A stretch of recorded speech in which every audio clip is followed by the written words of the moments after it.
Welcome to Quick Takes with Wolfram Alpha. Let's look at how to calculate mortgages.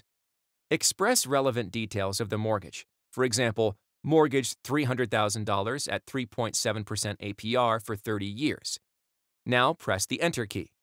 Wolfram Alpha will generate a detailed loan calculator.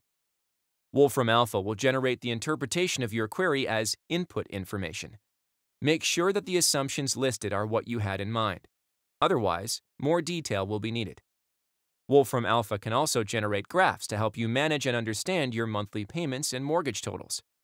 You can include more details, such as points, interest-only periods, tax rates, or balloon payments,